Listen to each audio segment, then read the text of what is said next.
Yep. Good evening, all of our Hat Trick fans and listeners. Obviously, tonight, I think I'm rolling solo dolo tonight, except for the wonderful man behind the glass, Mr. George Walker. How are you doing tonight, sir? Yeah, I'm doing fine with you. Good. We're going to make it through. Yeah, we're going to make it through tonight, man. We actually, there's some big news coming out of the sports world, so we're going to jump right into it. If you guys want to call in, have a good conversation with Griddy, as the awesome voice, and Kareem the Dream Nelson are MIA. You can call in. We'll have a good conversation, ask some questions, and we'll make sure that we keep it rolling tonight for you guys, all right? Let me get a couple things out of the way real quick. So, on the show tonight, we're going to have a little bit of Tiger Woods talk, as he is in the news once again. And this time, it's not negative. It is very positive. And he got the highest honor of a civilian that a civilian can get from Mr. President himself, Donald Trump. And, that just shows kind of the path of what a Mr. Eldrick Woods has been on over since 2008. You can't even say over the last 10 years because it's even longer than that, but since 2008, the man went from the highest of highs to the lowest of lows, and now he's back on the mountaintop. Guys, it truly is an amazing sports story. When you really dig into it and you think about it, not very many people come back from scandals such as that. And, we're not talking about gambling or anything like that, like Pete Rose or, Tom Brady. We're talking about, life scandals that affect you off the field, And Tiger Woods, he did it. He won the Masters by one shot, two shots. Well, it's been so long now, I don't even remember. But, Tiger Woods has shown that you can be on the top and get knocked down, and all you have to do is pick yourself back up and dust yourself off and just keep persevering through whatever obstacles come your way. And he's done that so well. And I'm going to tell you now, I truly commend him for it. And I know a lot of people do, and a lot of people were waiting for the moment that Tiger Woods was able to get back to the top, especially golf fans. So, guys, goodness gracious, around golf world, you had, over the last 2 weeks, you had two guys that had never won on the PGA Tour win. You had the old guy a few weeks ago win in Tiger Woods. And it's just, golf is it's in a good spot right now where you have a handful of young guys that are really, really, really good. And you have a handful of guys who are just good. And then you have, like, the veterans who every now and then they show up and they really surprise you. Jim Furyk, Tiger Woods, Phil Mickelson, the list goes on, where they really show up and they just surprise you out of nowhere. And you don't really get that across many sports. The really, really young guys sometimes struggle in other sports. Sometimes the veterans in other sports fall off, And I'm not saying that in golf they're not falling off either, but, when you think about it, there's a lot more veterans winning than there are young guys winning. And I think it's just a testament of how good a sport golf is, especially with it being a lifetime sport. If you guys want to call in, check in with me and George Griddy and George Walker tonight. You can call in at 816-599-6893, and we'd be glad to hear from you guys. So back to the Tiger Woods subject. He has really shown not only older gentlemen and older people that you can be your best even at a middle point in your life, but he's also shown the young guys that don't make the mistake that I did. If he never made that mistake in 2008, barring the injuries and all that sort of stuff, and that could have been from him crashing his SUV into the tree also. But barring the injuries, where would he have been if he wouldn't have had that situation in 2008 that took him out of multiple tournaments? Maybe we're having this conversation, 4 years ago, and I really don't think that he gets the Medal of Freedom, from President Trump either, if he never has the gigantic downfall. And, a lot of people just like, well, it was just a regular downfall. But it really wasn't. You're talking about a man who could go anywhere in the world and be recognized, as a person just walking down the street. Your local football team, wherever you're at, Kansas City, L.A., New England, Cleveland, Miami, Jacksonville, wherever you're at around the country, Dallas, Houston. Do you think that you would be able to recognize every football player that walks down the street that has played for your team? The answer is no. There's no way possible. Some of the stars you wouldn't even recognize. So, just for Tiger Woods to be able to be recognized all around the world, he's on the pedestal with Muhammad Ali, at one point Lance Armstrong, and the list goes on and on. In baseball, you're truly great players. Some of them can walk down the street and you won't even have any idea who they are. The regular stay baseball or baseball players, they'll know, the Barry Bonds, the Ken Griffeys, the Mark McGuires, but those second tier great guys, and I don't want to call them second tier because they're, to a baseball fan, they're the top tier. But if Hank Aaron walked down the street, you wouldn't know. So if Pete Rose walked down the street, you wouldn't know. So when it comes to greatness, there's a different level of greatness. You have the greats who, you're good on the field, but nobody really knows you off the field. And you may be a great guy. You probably are a great guy off the field, or girl off the field, or a woman off the field. But then you have those greats that are recognized anywhere.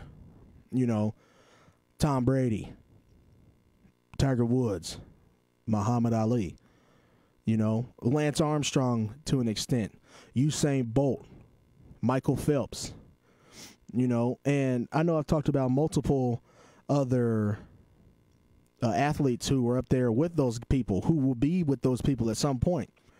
And even at this point, you cannot just go out, walk around the street, and you would recognize who they were.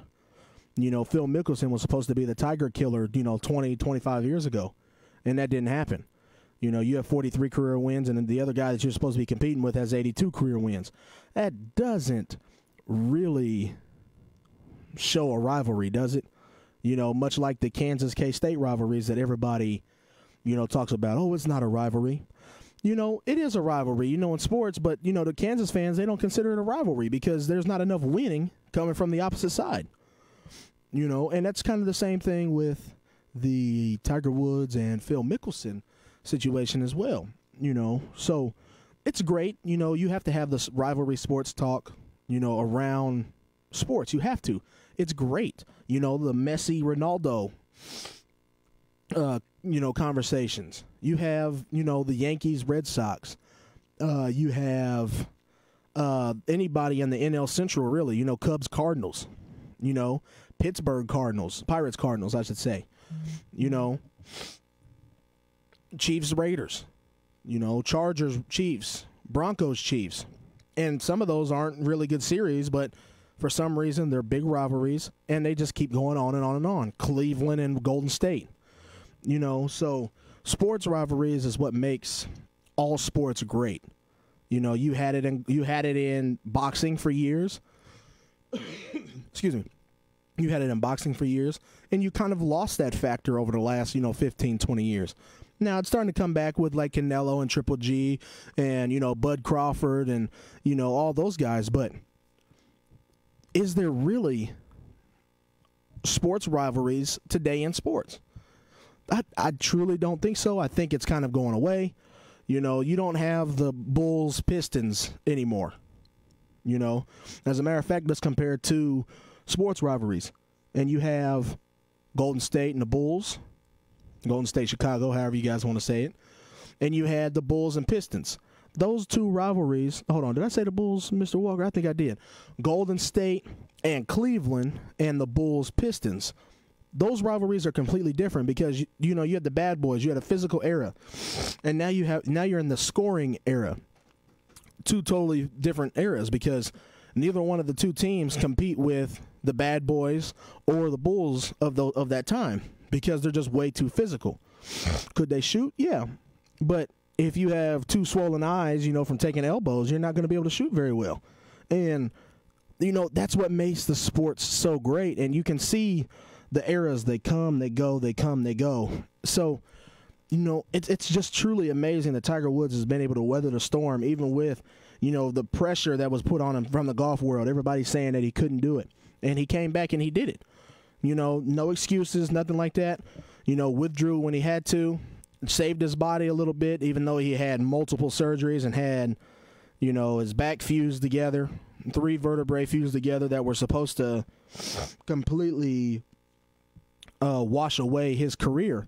And it didn't. He did an absolutely great job of preserving his body and, just whenever his body was hurt, I'm done. I'm going to withdraw, go home, rest, and get back to it. And, that's what a lot of young people have to understand. They play 3 sports. But if you play 3 sports, you also have to be able to give your body enough time to recoup. Many kids, they play basketball, baseball, football, wrestling, so on and so forth. You still have to give your body a chance to recoup. And everybody's like, well, if I go from baseball to football, it's still physical, blah, blah, blah. Yeah, but eventually you're going to get worn down and the injuries are going to start piling up. And it happens a lot faster than you think. So just being able to see what he was able to do from not just minor injuries, but major injuries, swinging and buckling on golf courses. How many times did we see that, in that one year? And, how many times did, he won a tournament with a broken leg, How many people can go out there and, perform their job on a broken leg, let alone play at the highest level of your sport on a broken leg and win? So, a lot of people, they hate on him for what happened. They're mad at him for what happened. But at the same time, I just can't stay mad at a guy who perseveres, still does great things in the community. And then the video of his son running up to him and him screaming, at the Masters and hugging him and hugging his family and all that other stuff. That's a really tough guy to hate. Yes, he made a mistake, but everybody makes mistakes. How fast did it take you guys in New England to get over the Tom Brady thing? Here in Kansas City, how long did it take for you guys to get over the Tyreek Hill thing coming out of college? It's just part of sports. How long did it take for you guys to get over Danny Duffy's DUI at Burger King? It's going to take time. He's going to show, everybody's going to prove that they're not the person they were when they made the mistake. And we just have to kind of move on from it. And a lot of people just aren't ready to do that, but I really think that they should. It should be time that everybody gets behind this man again. And like I told you guys when he won, the ratings don't lie. The ratings competed with Sunday Night Football, and that's for one person. Those ratings weren't high for Francesco Molinari or Tony Finau, or Dustin Johnson. Those ratings were high because Tiger Woods was in contention for the first time in 11 years. And they showed, Tiger Woods is the man when it comes to golf. He's the man. He should be on everybody's Mount Rushmore of sports, period. Now, everybody says, Jack Nicklaus, is he ever going to get to the majors record? At this point, I don't even think it matters. At this point, I don't even think it matters. He's at 14. 14 was going to be the hardest because all the stuff that had happened in his life. But Jack Nicklaus wasn't playing against guys who were as good as guys now who drive the ball a country mile. He didn't have, all these guys just hounding him week after week after week, trying to take over his money and taking over his trophies. He also didn't have, the scandal. He didn't have the injuries. He didn't have all this other stuff. And now Tiger Woods has come back and competed at the highest level. He 100% deserves the Medal of Freedom from the president. And I'm really happy that he was able to get that as well. For a guy who is very vocal in his beliefs, I'm pretty sure it was a tough pill to swallow. But at the same time, if you're going to get presented with something like that, you're going to show up, you're going to get it, and you're just going to keep it moving forward as well. Forrest Tyson, you're 100% correct. And the $110 million hit was just what they spoke of. But supposedly she got half of the marital assets. And at the time, he was worth $1.5 billion. So what I've always said is she essentially got $750 million. Tiger Woods wrote her a check. Hey, we're done. Blah blah blah. But Mildred, I see you're watching again. And there's just, is there any better fans out there, man? I really don't know if there is. We got Forrest Tyson. He got his top fan badge, and Mildred, we already knew you had yours, and thank both of you for tuning in. I'm here by myself tonight, but as long as you guys are here, keeping me entertained, asking me questions, it's going to be a real easy night. Forrest, I totally agree. There is no comparison between, rivalries in basketball today versus back then, Now, granted, back then, a lot of guys would probably foul out in today's game in the first quarter, because like you said, you can't even breathe on guys anymore. If you hand check somebody, that's a foul. If you keep your hand on them for too long, that's a foul.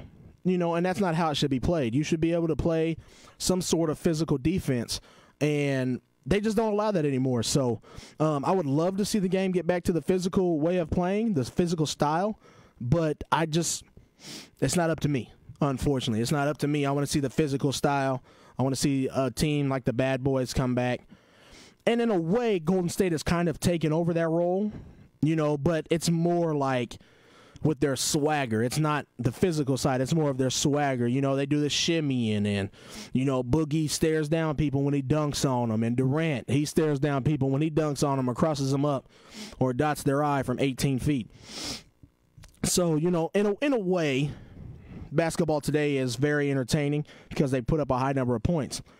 But also, a lot of people want to see, the old style of basketball. Take away the three-point line and let's see how good some of these teams are. That's kind of my attitude towards it.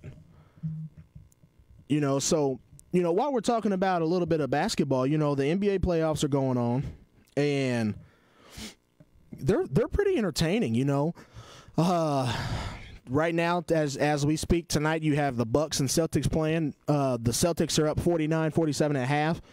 Milwaukee holds the lead 2-1 in that series. Tonight is the series that a lot of people have really drawn to, and I really don't understand why. Maybe it's because the winner of this may win the NBA title, but at the same time, I just don't see how the Rockets have anything for the Warriors. The Warriors and Rockets play tonight, and it's an even draw. No one is the favorite in the game.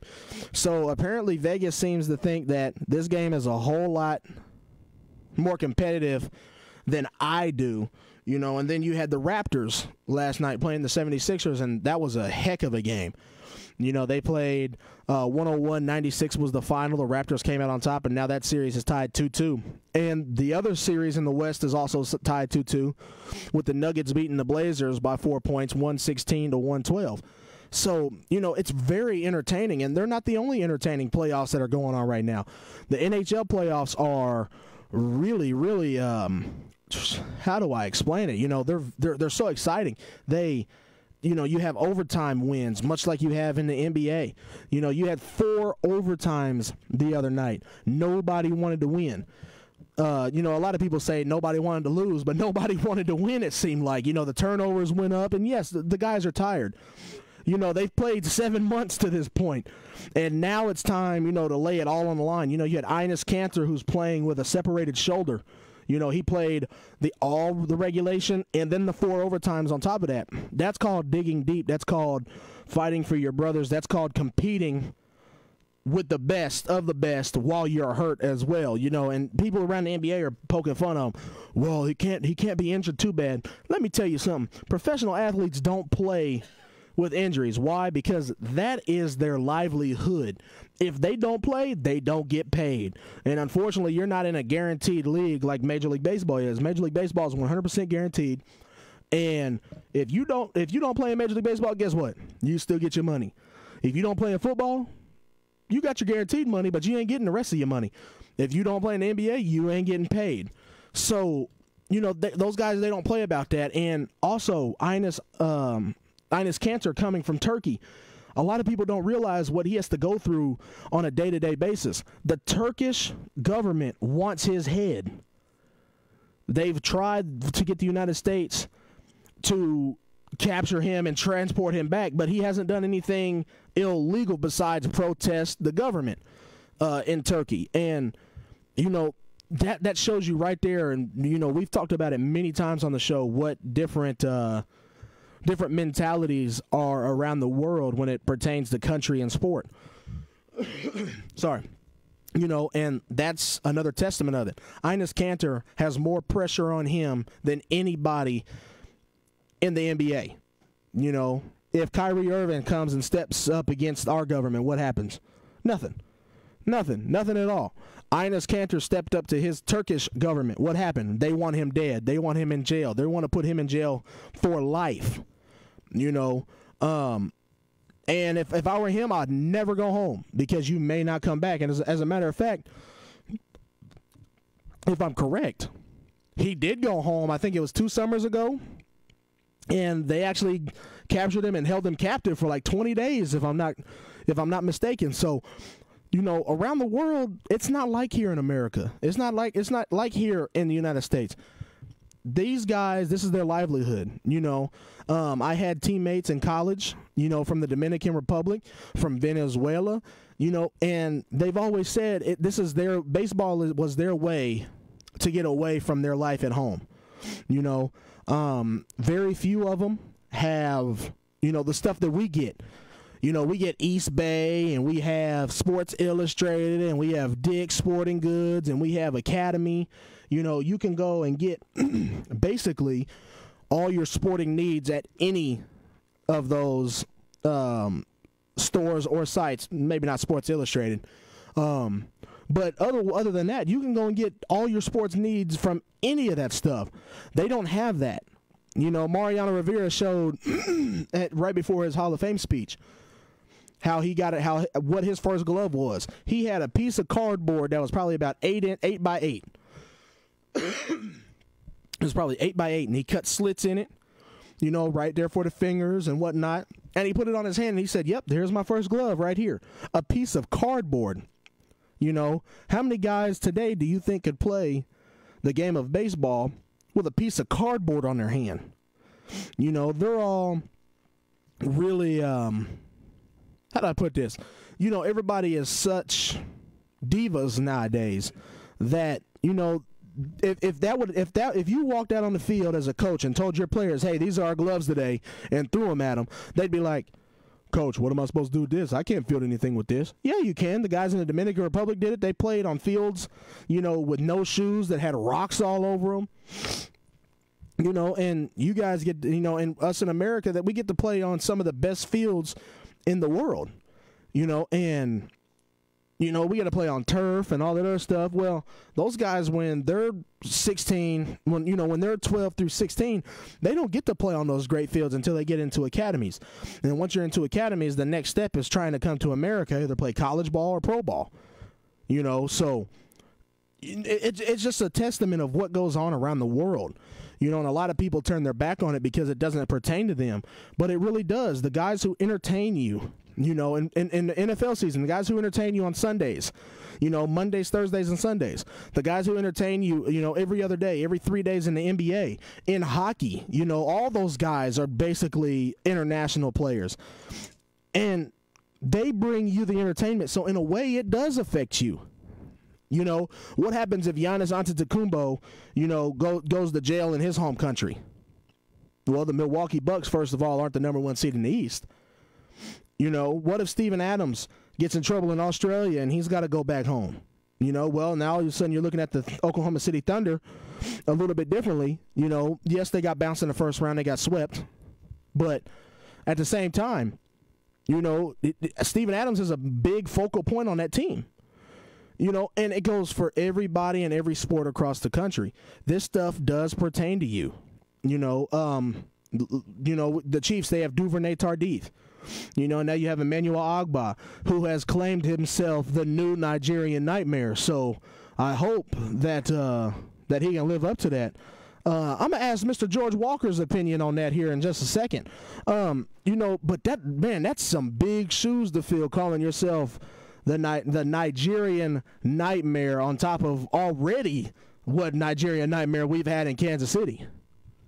Yeah, you know, I think it would definitely be a big set of shoes to fill, and he's got to have, if he can come through running, and if he puts any moves with it, then he might be there. But he's got to be able to go through the line. So let me ask you this: being a defensive player, Emmanuel Agba, I mean, how can you even begin to correlate him with the running back version of the Nigerian nightmare? The only thing that you would say is, depending upon how his line playing goes. Yeah.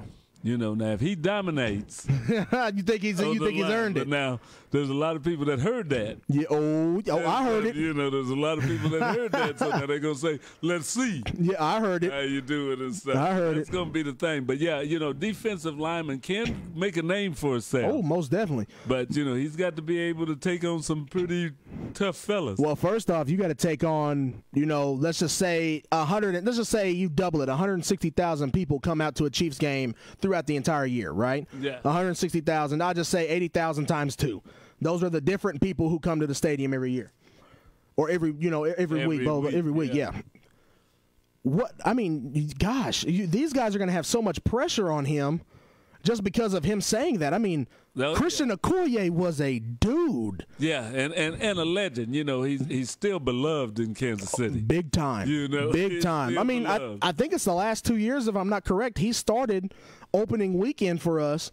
You know, doing the chop and beating the drum. It's Christian Okoye every year. That's what I mean. So you've got some big shoes there. Exactly, and you know, more than just literally. Yeah, more than just literally. You know, but you know, with the Christian Okoye thing, he is such a motivating factor for all the young athletes that come out of Africa. You know, not just Nigeria, but, you know, on top of that, you know, Emmanuel Agba has every right in his mind, being a 23, 24-year-old, to be looking up and wanting to fill the shoes of a guy like that. That really is not just – that's not a down to Christian. That's a respect. Well, 100%. You know, when you say you're going to be the next one, that means that you're holding yourself to a high level. Exactly. Exactly. You're coming and you know, a lot of fans don't look at it that way. You know, a lot of fans look at it as, oh, there's no way he could compare to Christian. Yeah. Well, in a way, he's not comparing himself as a player to Christian Okoye. He is now being able to look up into the Ring of Honor and see his fellow countryman's name. Right. His hero. I mean, he said that he teared up when he first walked out onto the field. Yeah. You know, that shows you how deep Christian Okoye, what Christian Okoye meant to Nigeria and the country of Africa. Right. You know, being that the continent of Africa, and that you come into that league, and not only come into the league, but come into that team. Yeah. Yeah, that's much respect, because that's who you look up. That's what you aspire to be. Yep. Is that. And not just here in Kansas City, but you have Nigerian players all across the league.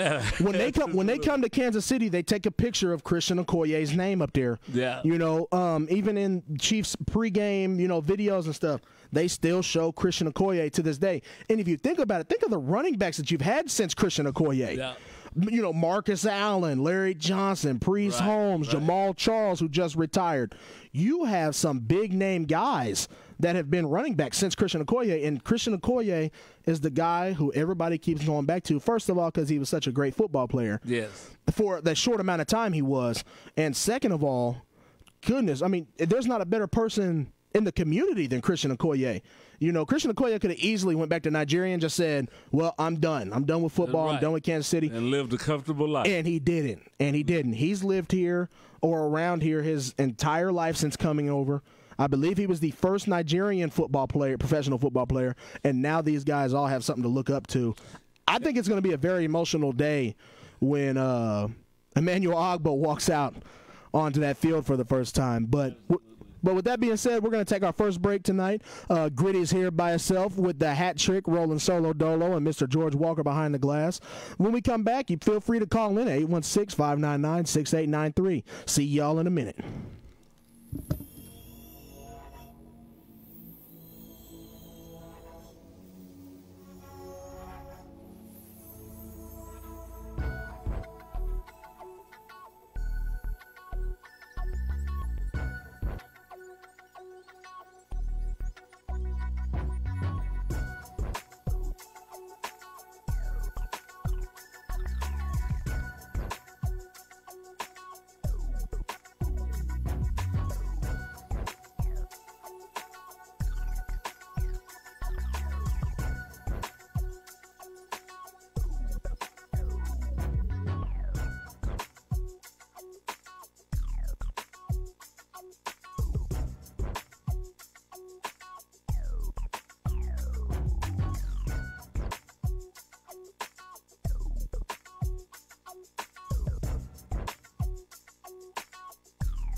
And Griddy is back with the hat trick, and we just got some wonderful news coming in from Facebook, and the awesome voice is on his way. He is on the path to righteousness here on KUAW Radio. Mr. George Walker is putting this thing together tonight, and I would say he's doing a absolutely wonderful job, giving us his feed on Christian Okoye, you know, a guy who he got to see playing, you know, in the NFL, whereas I unfortunately did not. I just have to look at highlights, which really stinks because a lot of these greats that my elders got to see, I didn't get to see them. I only get to see highlights, you know, but that's okay. That's okay. That's the point of life, and that's the point of this show. 816-599-6893. is the phone number. You can call in, have a chat with Griddy. You know, hey, there's a segment we could do right there, Mr. George Walker. Have a chat with Griddy.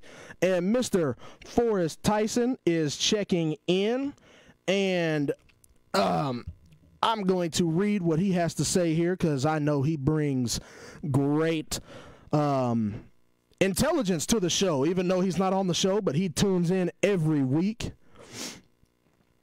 Oh, yeah, I totally agree with that. When he first told everybody he was a running back and everybody laughed at him, dropping. What did he do? He dropped like 100 passes his rookie year with the Chiefs, and everybody hated him. Everybody hated him. And, you know, a lot of people attest that to coming from a small country and coming to the big leagues, essentially. You know, a lot of people just said the game was just way too fast for him, way too fast for him. And I forgot who the running backs coach was. Maybe Mr. Forrest Tyson can look that up for me. But in his 30 for 30, his running backs coach came to him and said, Christian, you're 250 pounds. You run a 4.7 40. You're a freak of nature. Run straight.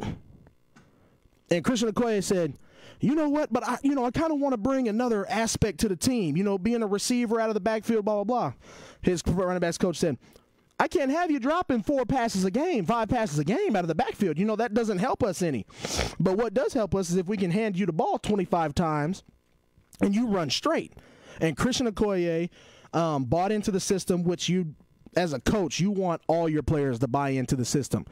And Christian Okoye bought into the system and really transformed into a running back. And as a matter of fact, if it wouldn't have taken him, 3 years to figure it out, we may be talking about a Hall of Fame running back as well with some of the stuff that he did in games and in seasons. 250 pounds running, a 4.7. Essentially, he's Travis Kelce at 250 pounds, and I believe he actually ran faster than that, but that's just a guesstimate number.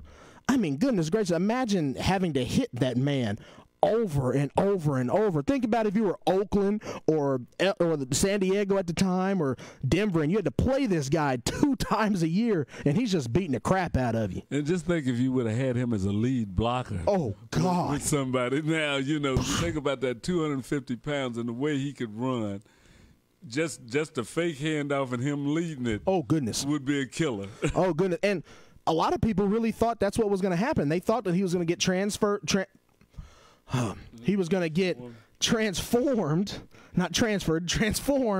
into a fullback. Right. Because back then that's what you needed. It was a power eye offense, big fullback, yes, fast, shifty running back, and Christian Okoye was the one who really took us into the next era of running backs when it pertains to the big power back. Thank goodness they stuck with him after those 3 years, because he was horrendous for his first 3 years in a Chiefs uniform. It was awful. And the bad thing was that we had the big rivalries against, like, Denver then. Oh, yeah. And man, they stacked the line against him something fierce. They did, and everybody talks about the Atwater hit on Okoye. Nobody had put Okoye on his butt. Nobody had done this. Nobody had done that. Do you know how many times it took Steve Atwater to hit Christian Okoye to the point where he did that? And I know Atwater was a big hitter. Oh, right. He was a big hitter. But Christian Okoye beat him multiple times. Yeah, that was a good rivalry, as you talk about rivalries. Yeah. Oh, Chiefs and Broncos back then. Oh my goodness. That's where the Legend of the Roar came in with Arrowhead and all that other stuff. Yeah. With Elway talking about going to the official. I can't hear. Blah blah blah. I can't hear. I still remember that. I don't remember it, but I've seen the highlight many times. We have asked the home team to help lower the crowd noise. Any further noise, and there will be a penalty assessed on the defense. Please, that just made Arrowhead more rowdy. Okay, exactly, and I mean, penalize us if you want. They're still not going to get a snap off because they can't hear anything. And back then, they didn't have the technology they have now. No. They didn't have the silent counts back then. Back then, it was considered a respected game. From the fan side of things. And that was a game-changing moment, too. Oh, big time. That changes the game. Now it's who is the loudest. Exactly. It's amazing. It's amazing. You're talking about, what was that, 93 with Elway? Yeah. So it would have been right around there with Okoye. I mean, goodness gracious, you're talking about almost 20 years later. It is 20 years later, 2003, 2013. You're talking about almost 30 years later, and now you're talking about who's the loudest and who can be the loudest. Right. Goodness, I mean, just that fast, And like we talked about with Tiger Woods. Tiger Woods did the same thing to golf, because before Tiger Woods, it was just a nice, soft gentleman's clap, the gentleman's game, all that other stuff. And Tiger Woods brought us factor to the game, a fist pump, walking the putts in, interacting with the crowd, which wasn't really big before him. And now you see it. The Waste Management Open, they put a decibel reader on the par 3 16th out there, and God forbid you miss the green, on that par 3, because first of all, you have 180,000 Arizona State kids who just sit out there and wait, drink beer all day, and they wait. They run in the gates at 4 a.m. to get their seat on the 16th green. They're loud the entire time. The quiet people, I don't even know why you hold a sign up, because there's no rules against it there. The players love it. The players embrace it, and that's a testament of the new generation as well. They're high energy, and that just creates more and more of that creates a better atmosphere. For sports. Right. I feel in my heart that the fans create the venue. If Arrowhead wasn't loud, what is Arrowhead? It's just another football stadium. You were talking about Jacksonville. Jacksonville is a football stadium, but they're not loud. I think the fans make the venue. Oh, absolutely. It's just like with the tailgating. Oh, exactly. That wasn't before, 50s or 60s. You didn't see anybody out there. And then late 60s, they started that. Matter of fact, when Arrowhead got built out there, Yep. when they were down at the old Municipal, wasn't no such thing as tailgate party. They got out there and were the first team in the league to do it. And they started barbecuing out there. I mean, like you say, the fans. And now it's the show starts at the tailgate. It does. Well, if you think about it, the show. Let's say they kick off at noon. The gates open at 7. Okay, is that 5 hours? Yeah, that's 5 hours. The gates open at 7. For me, my dad, and whoever our guest is, excuse me. For me, my dad, and whoever our guest is, it starts at 4:30 a.m. I lied. It starts at 9 o'clock the night before, prepping food, making sure everything's loaded, etc. The list just goes on and on. Checklist every Saturday. Yeah. Do we have this? Do we have this? Do we have this? Do we have this? Is the truck? Is this in the truck? Is this in the truck? Guest is at the house 4:30, 5 o'clock. We're rolling out because we want to be the first people in the gate.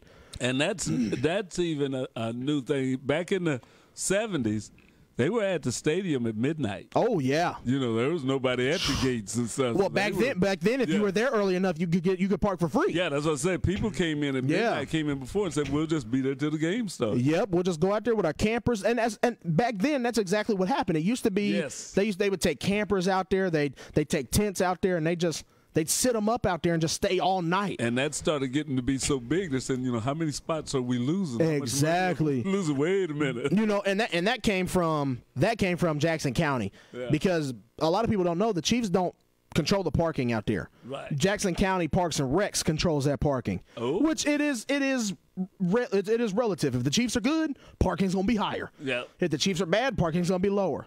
And it's so amazing.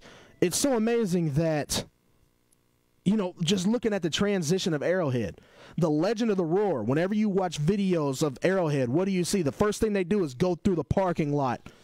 In every video, they go through the parking lot first. When rappers or artists from Kansas City do stuff, do videos and whatnot about the Chiefs, where are they at? Yeah. They're in the parking lot. Because that is the venue. That is the venue. That's where it starts. Players, they talk about it all the time. Goodness, it's such a distraction because they're showing up, 3 hours before the game. You already, God, smokers. You see beer pong. You see party buses. And the parking lots, the first parking lots right around the stadium are packed to the brim. Yeah. If the team bus is showing up at 3 o'clock, the parking lots are packed by then. Yeah. You can forget about it, dude. You're talking about 8 o'clock? No, 9 o'clock. You're talking about 9 o'clock. The gates have been open since 7. Dude, come on now. And sometimes they open them early, so come on now. And Marcellus Wiley said it best. We pulled up. I remember pulling up with the San Diego Chargers. And the first thing that hits your nostrils is that barbecue. Some of the best smelling barbecue he'd ever smelled in his life came from the parking lot. Yes. Not restaurants, not Gates, not Jack Stack, Q39, or Big T's, LC's, none of that stuff. It came from the parking lot at Arrowhead. People go out there with their big, 1,500-pound smokers. Yeah. They smoke whole pigs, all that stuff. And he's right. That is a distraction.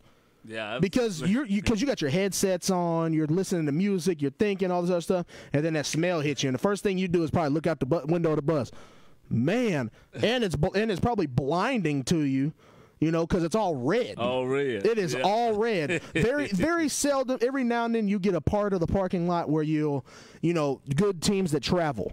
You'll see their park here. You'll see their tailgates and stuff like that. Like Oakland, they travel really well. And you'll see them in the stadium. They'll have a couple, black sections. Yeah. Whereas, in the parking lots, usually they get the back parking lots, and that's where they have their big tailgate. That goes as a big rivalry too. The Chiefs in Oakland. Before Denver's days, and man, when they would both be playing for the AFC title. Yeah, those were some games. That's where you hear like Neil Smith talk and Derek Thomas when he was talking about it, and all these other players. They talked about Oakland and Kansas City. that's not even close to a rivalry like it was back then. Right, because the Chiefs could have back the worst then, year, but they gear up for the Oakland game. Oh, God. I mean, do they? Do they ever? So, you know, that's where the great rivalries have begun, and that's where they're at. And, you know, you see it in the parking lot like we were talking about with tailgating.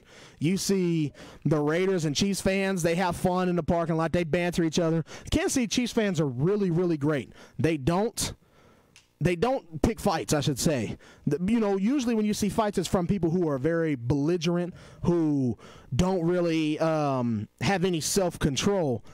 And before he starts talking, and I'm going to introduce him because he decided he was going to show up at 7:45, but that's okay, you know, because the Awesome Voice, he's the guy who started it all. I joined him, you know, and I know he's a busy man as well. How are you doing, sir? I'm doing well. Uh-oh, no mic. No mic. There we go. are. I am doing well. I feel so bad. You were sleeping, weren't you? I was out. Hey, guys, I even called this man twice. Actually, I might have called him 3 times, but Well, the bad thing is I put my phone on silent or vibrate. And when I'm out, I'm out. So I apologize to you. I apologize to Mr. Walker, and I apologize to our fans.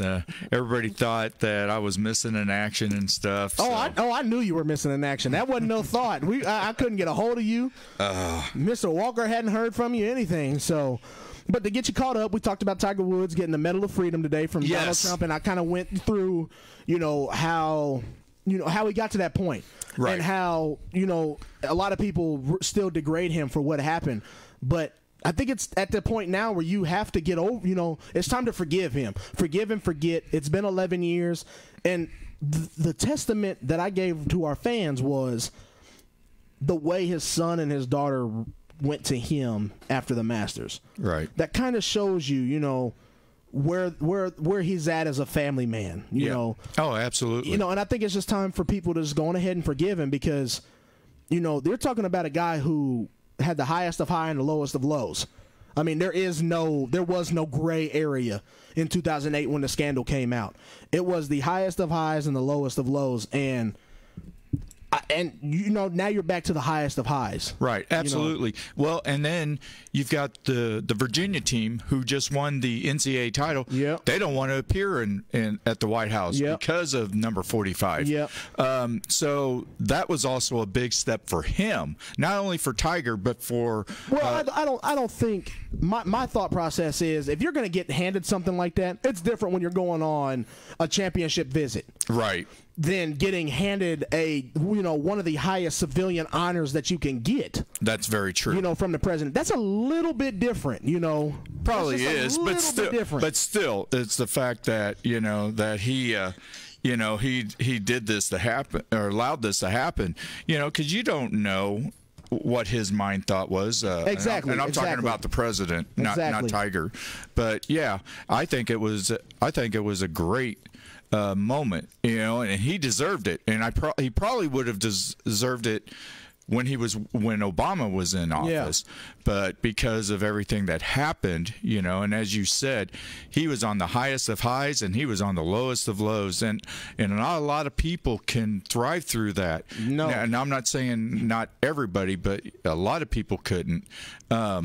Especially being in the limelight now, you could probably do it at the highest of high and lowest of low when nobody is noticing it. Yeah. But when the whole world is noticing it, that's a totally different animal. That's what I was saying. And, I've gotten through the NBA, talking a little bit of Tiger Woods, and we were talking about a little bit of Chiefs because, Emmanuel Agba and all that stuff, when he compared himself to Christian Okoye, the new Nigerian Nightmare is what he called himself. Right. But, I want to get your take on something that I thought about.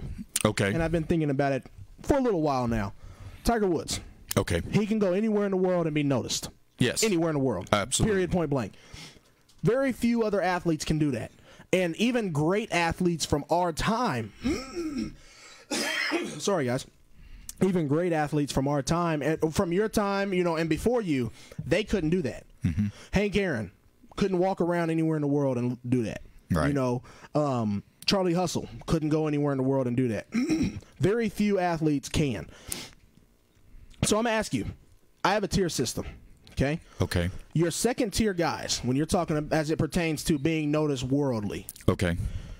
Those guys are going to be like your Ken Griffey Jr.'s, your Barry Bonds, Tom Brady to an extent. You know, a couple guys in baseball, you know, like Altuve, Mookie Betts, Mike Trout. Oh, Suzuki. Suzuki is probably going to be in that realm as well. But when you're talking about your tier 1 guys, you're talking about Muhammad Ali, Roger Federer, Rafael Nadal, Michael Phelps, Tiger Woods. You know, and I would say there's a couple more golfers in there as well, but nowhere near the level of Tiger Woods, so I'm not going to put him on it, even in the tier 1. Do you think that's a fair statement? You know, tier 1 guy, tier 1 greats to tier 2 greats. You know, there's a clear difference between Griffey and Tiger Woods. There's a clear difference between Hank Aaron and Tiger Woods. There's a clear difference between Barry Bonds and Tiger Woods. Are you talking about now? How are you putting the difference between worldly recognition? If Hank Aaron went to Indonesia.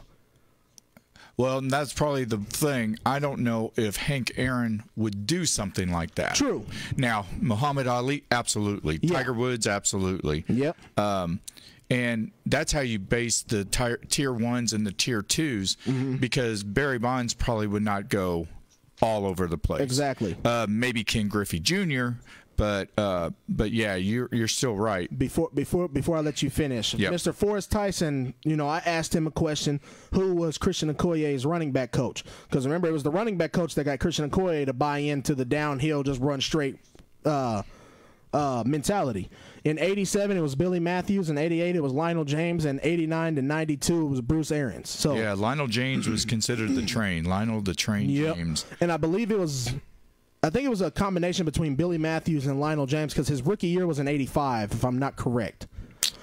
His rookie year was in '85 or '86. It had to be '86, because '85. No, because he was not. He was not with John McElvick. Okay. McElvick was there in '86.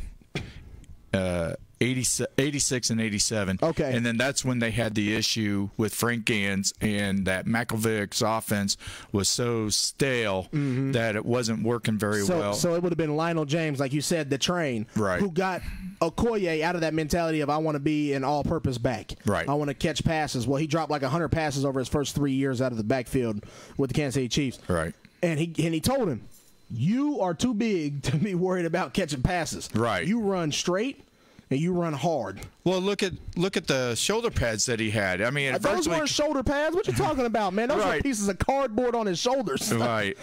But the thing of it was, they were big and huge. They were. So had the neck roll and everything. Right. So, you know, if you look at Kareem Hunt, you know, you see the difference. You know, I mean, he was a little more versatile. Exactly. But yeah, Okoye was just go straight ahead. Yep. And with the exception of Atwater, who laid him out, there is nobody who and Atwater lost a lot more than he won against Christian Okoye. Right, but that time, yeah. But when it happened, that's the only thing everybody remembers. Yep, is Atwater laying him out. But after he done stumbled through the line. And Forrest Tyson said he was drafted in '87. So '87 was his rookie year. Right. So a combination of Billy Matthews and Lionel James. I mean, those are two great guys, two good guys back then to learn from, especially with the type of back he was. Right. James played for San Diego, and I'm not sure about Billy Matthews, but yeah. So, yeah, he was drafted in '87, and what I remember from '87 is I don't remember him playing hardly at all. It was after because that boy was horrible. Right. Well, I mean, he was kind of like Akeem Olajuwon when he first came over. Akeem Olajuwon, for people who don't know, was a soccer goalie. That's how he was so nimble and was able to do the things that he could do because of the fact that he played soccer. Yep. Well, Okoye was more of track and field. He was more of a shot put. Yep. At Azusa Pacific. And you could tell that that's what he did. He used his legs every moment of every play. Right. In the NFL. Right. And that's what you have to do when you're throwing shot and discus and all the other stuff and javelin. And so absolutely. be it. You're using your legs from beginning to end, and you saw that in the NFL from him. So before we go to our hour break, okay, let me ask you what you think of Emmanuel Ogbah. I know me and Mr. George Walker over here had a great discussion about it before you came in. Emmanuel Ogbah 2 weeks ago came out and said, I want to be the second coming of Christian Okoye. And social media kind of blew up on him a little bit. Right. Oh, you can't be a Christian Okoye. Oh, you can't do this. You can't do that. And George and I kind of chalked it up to maybe he's not talking about being the type of player he was, but just being able to walk in his footsteps and be on the same field as what he is. You know, I truly believe. Man, you hear that rumble of thunder outside? Oh, it just started a drop or two when I came in. So it's probably raining good now. You know, but I want your opinion on if he's in the right to compare himself to a Christian Okoye. If he is from Nigeria. Yeah. So I think Christian Okoye is the first Nigerian player in the NFL, and he is one of the younger guys from Nigeria in the NFL. I mean, that's your role model right there. Well, I mean, Ken Griffey Jr., he idolized his father. Yes, he has the same namesake. Yeah. But, he wanted to be just like his dad. Wanted to be better than his dad. So I don't see a problem with him wanting to be the next version. I mean, he's not a bad person to mimic or to honor, exactly. Because to me, it's kind of like comedy, when you talk about somebody, it's kind of, it's kind of an honor, to talk, do jokes about him and stuff like that. Well, I think what he is doing I think it's great. Now, he's still got to put it on the field. So he can talk. No doubt. He can talk all he wants right now, but if he doesn't prove it, no doubt, then that's the bad part. If you don't do it, then you are, now you're kind of making a joke of his name. And the cool thing was, and I know we're up against it, was he put on social media the fact that the first time that he walked out of the tunnel, he did get a little emotional because, I mean, that's your fellow countryman right there. And not only that, but at any time you could shake this man's hand. Because he's always in Arrowhead. Right. Always in Arrowhead. Usually starts the season out beating the drum for the first time. He is a big in the community, all that stuff. I just love the story of Emmanuel Ogbah just letting it be known, hey, I look up to this guy, and his name will be looking down on me every time I take a snap in the NFL. Well, if he, he puts these in words and then he backs it up because if he's saying all this, he doesn't want to look like a fool in front of him, actually. Exactly. So that gives him more motivation to do that. Exactly. And I have absolutely no problems with it. I just hope that makes him a better player and a better man and everything else. So, because a lot of people have kind of criticized him a little bit about, the Chiefs forgetting him. We got rid of this guy and now we got this guy, It's like, I think it was a great, and people are going to realize it was a great trade. Yeah. So we got rid of somebody we did not want, and instead we got a good player. And with that, we are now at halftime. This KUAW 816-599-6893. Griddy and the now just arrived awesome voice, along with George Walker behind the glass. We are taking a break now. We will be back in a few minutes.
All right, we're back from halftime. We're starting the third quarter. Listen, man, if you're going to show up late, you need to have at least some sort of energy. All right, we're back from halftime. Pick up the energy, man. You done got to sleep all day. I was at work, and you got to come on, man. Let's go. I didn't get to sleep all day. Let's go. I had things I had to do. All right, Brian Kress, the awesome voice here, with my man Griddy, and behind the glass, George Walker. Yeah, that's what I'm talking about. We are going. Don't hurt yourself now, but find a happy medium now. 816-599-6893 is the phone number. If you have a piece to talk about, man, call in and bring it and don't let it suck. And yeah, Forrest Tyson. Yeah, I like to think that Lionel at 5'6" was the one who told Okoye just run that way straight. And yeah, Lionel James was 5'6". I do remember that. Yeah. He was, so. Bowling ball. But we were talking about all the different big-name running backs we have in Kansas City. Kansas City is known for running backs. They're known for running backs. Definitely not quarterbacks because we finally got a quarter. There's Lynn Dawson. It only took us 50 years. Right, there's Lynn Dawson, and then there's quarterbacks that just came and gone, and then you got Patrick Mahomes. Whoa, time out. You still did have Montana. Which I know he was on the downside of his career, but he was still in. He was still just in and out. And yes, he did lead us to the AFC Championship and gave us, as you would say, kind of false hopes because right after that 94 year, we lost to Miami. Right, he had one more year on his contract and decided that he didn't want to do it. Yep. Now, could you imagine Joe Montana on that 95 team that went 13-3, lost to Indianapolis in the playoffs? You know, if we had him, we could have had a shot at the Super Bowl because everybody was talking about Dallas and Kansas City, and Kansas City had lost to Dallas. Well, don't get mad at a dude because he don't want to finish his contract. Oh, no, I'm not mad at him, but everybody was like, you know, it would have been nice. So it would have been interesting to see what would have happened with. In the Chiefs' history, you can essentially say we've had three quarterbacks. Three nameable quarterbacks. Right. Which, I mean, the other guys are nameable, like Blackledge, Thigpen, Croyle, DeBerg, Garbage Bag. Jaworski. Yeah, Jaworski. You know, those guys are nameable. Gerbach. That's Garbage Bag. That's Garbage Bag. That's what my dad always called him. Well, Garbage Bag. Rich Gannon. Rich Gannon, you know. But there's really three keepsake names. You have Lynn Dawson. You have Joe Montana. And now you have Patrick Mahomes. Right. I guess you could say Alex Smith, too, but Alex Smith is not on the level of these two guys. I don't even want to say Alex Smith. I really don't think he even belongs on the ring of the NFL or the ring of the Chiefs. Oh, I think he does 100%. He had the best winning percentage out of a Chiefs quarterback since Lynn Dawson. And that's because Montana obviously only had a short stint here. Right. But, I mean, you're talking about 50 years of quarterbacks. And he's second in winning percentage, which Mahomes might pass him. You know, or will pass him, whatever you want to say. But he did bring 50 wins to Kansas City in 5 seasons. That is a good number. That's 10 wins a year, you know. Right. Did win a playoff game. Couldn't get over the hump here at home. That's because Houston was worse than the Chiefs. Well, that's because Houston just got smacked in the mouth from the get-go. Yeah. You know, that's called taking the air out of the kite That was also the last good defense that the Chiefs had. Yeah, it is. Exactly. And they pitched a shutout in the opening round of the playoffs. Exactly. And should have won the week after if Jamal Charles doesn't fumble at the 20-yard line. True. You know, we're going down to tie the game or take the lead. You know, and he fumbled at the 20-yard line, 23-yard line to be exact. Yeah. You know, I like those. I really do. I think those 3, maybe 4 names are the names that you have. Definitely not like other organizations. Right. But when it comes to running backs, oh yeah, you could go down the list of Chiefs. Defensive linemen, you could go down the list of Chiefs. Offensive linemen, you can go down the list of Chiefs. 2003, we had arguably the best line ever. One of the best, of ever. Ever. And every single one of those guys should be in the National Hall of Fame, and I don't know why they're not. Nope. Every single one of them should have been in the National Hall of Fame by now. Now, isn't Brian Waters? Is it Waters? Yeah. Did Brian Waters get in? I know Brian Waters is going into the Chiefs Hall of Fame this year. Okay, that's what it is. Yeah, I know he's going into the Chiefs Hall of Fame this year, and the other 4 are in the Chiefs Hall of Fame, so he'd be the last one. No, Wegman's not in the Chiefs Hall of Fame. Nope, Casey Wegman, and because he's married to the gal from Survivor. Yeah. So yeah. I mean, those guys, they should be in your Ring of Honor, man. They made Priest Holmes. I don't care what you say. Oh yeah, they made Priest Holmes. You know, as they said, heaven sent. Yeah. You know, for Priest. They made him. The screen game, where do you think the big screen game came from? Kansas City. Because you had Big Willie Rofe, you had Brian Waters, you had Will Shields. Was Lil Jon on that line? No. Lil Jon never showed up until the end of his career. He was always That's right. That's right. And I don't think he was there at 2003. He's not that old. Oh, well, I mean, you still had Wegman. I mean, yeah, you had Wegman. Goodness, I mean, you had a line. Wegman was one of the best pulling centers in the league at the time. Exactly. He's arguably one of the best pulling centers of all time. Right. I don't see him though as a Hall of Famer, but the other four absolutely. I mean, I don't know why John Alt is not in the Hall of Fame. Thank you. I mean, he came out of Iowa. He's been nothing but stalwart. I mean, he played 15 years or whatever, and then retired as a Chief. And he was a great tackle. Great tackle. In fact, he was the best tackle before Willie Rofe showed up. You know, that's something. And then Willie Rofe took over. And I believe he went to right tackle after that. He did, for the team. Yeah, and that made that line even better. Right. Because I'm going to tell you now, there was no screen game in the NFL like the Chiefs. No. Period, point blank. How many times you watch Priest Holmes take that screen down the sideline? Right. You know, and then followed it with Larry Johnson. Oh, I know defenses were worried. They were like, oh, no, here it goes again. What are you going to do? A defensive back is being blocked by Willie Rofe. First of all, you're not going around him. No. Because he's as wide as a bus. Right. And he's quick enough. And he's quick enough that he's going to hit you. Yep, exactly. And if you do try to go around him, he can change his body. Absolutely. Not to mention Wegman's coming. Shields is coming, or Waters is coming. You know, those are big dudes, low center of gravity guys, and athletic. Right. You know, and I'm sorry, but offensive linemen go into the Hall of Fame based off their running back and quarterback's productions. That's what I personally believe. So if it's up to me, why is Will Shields the only one in the National Hall of Fame? You see what I'm saying? Willie Rofe is too. Not in the National, is he? Yes, he is. Is he? He's in the National Hall of Fame? Oh, absolutely. I mean, because he played for the Saints, and he was a great tackle before he came to Kansas City. That's right. He just sealed the deal when he came to Kansas City. That's right. And you know, you have Waters and Wegman on that line. Right. Now, along with Alt, who was there before. Right. Obviously. Like I said, Wegman, that's a stretch, to be honest. I mean, I would like to have centers are always a stretch, though. Exactly. But he's part of that offensive line. I understand that, but you don't put a offensive line in the Hall of Fame, just like you don't put the fearsome foursome of the Los Angeles Rams. You don't put the Purple People Eater. Whatever.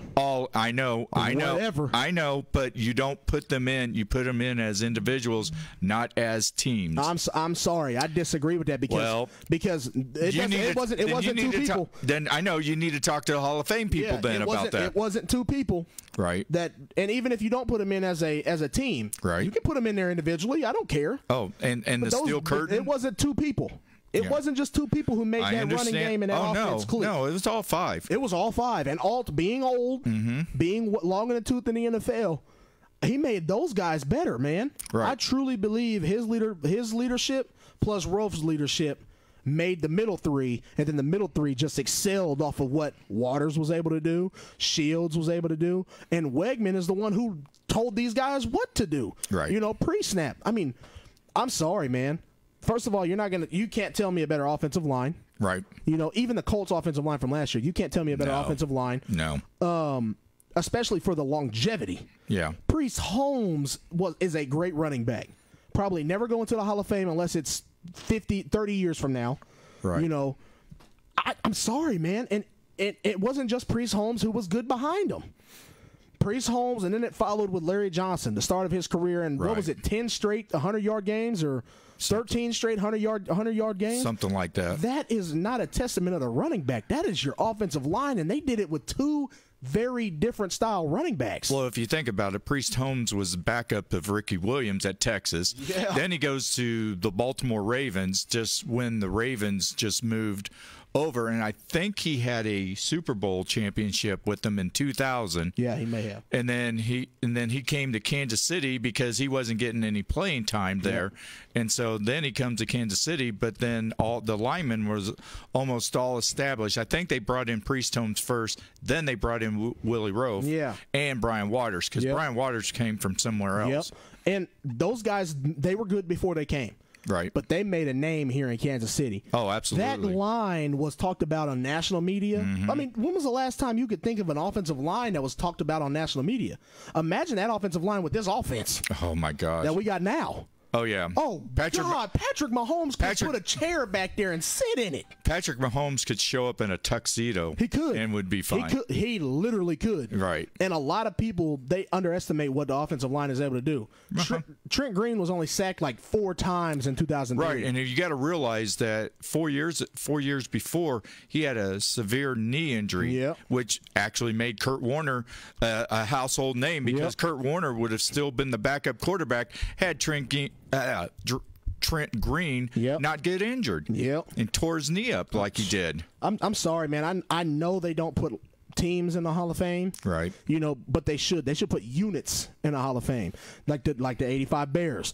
That defense should be in the Hall of Fame. Oh yeah. The purple people eaters should be in the Hall of Fame. You know, the Chiefs offensive line should be in the Hall of Fame. Right. I think they should open up a wing for that, because listen, you can't put everybody in the Hall of Fame. Right. But those guys on those defenses and offenses should be in the Hall of Fame. I'm sorry. The only other offensive line that I could say that was comparable, the Dolphins maybe? No, was the Green Bay Packers of the 60s. You know, because they had a great offensive line, and Bart Starr never got beat up or anything like that.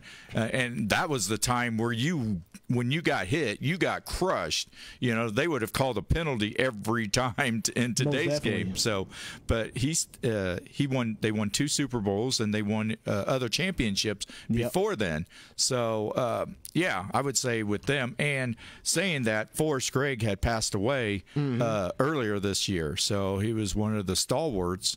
And then he became the coach of the Cincinnati Bengals, who almost beat the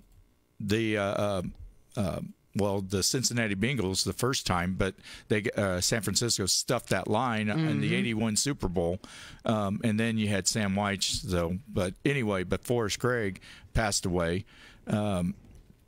But yeah, you know, how many lines do you talk? Well, you talk about Dallas. You know, the Dallas Cowboy line with Nate Newton in the '90s. Oh yeah.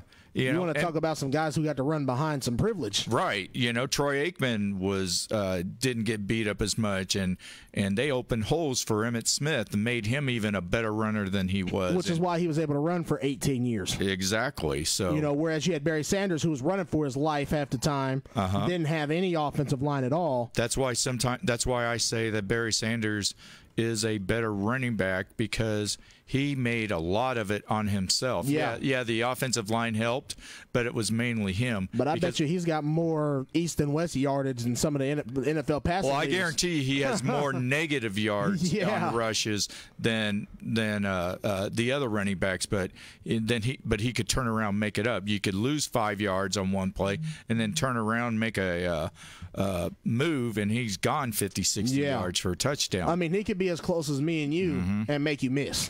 Oh yeah, you know, going full speed. Well, just put his foot in the ground. Talk about knee breakers. Oh yeah, that was him. Yeah, not no ankle breakers, knee breakers. Knee breakers. He put you on a cart real quick.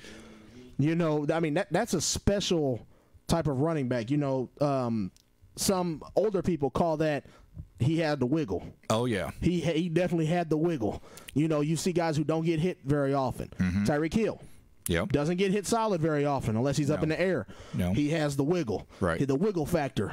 Well, You're not going to hit them. Marcus Allen was absolutely the perfectionist about it. And he didn't even need it.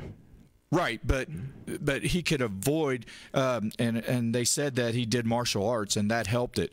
But when a guy came in and drilled him, they may have hit him, but they didn't hit him square on. You know, like again, why he was able to run for 15, 16 years. So. Right, exactly. So, and he was able to get all those touchdowns because he was the short yardage guy, and he knew how to get through the line and get into the end zone. Just wiggle, just roll off those tackles and get it done. Yep, absolutely. So while we're talking about some history and getting some nostalgia going on the show, okay, there's a race that happened this weekend that has tons of history. Mm-hmm. You know, you're talking about 140, 145, 150 years worth of history. 145. Officially 145, but we know that horse racing has been around for much longer than that.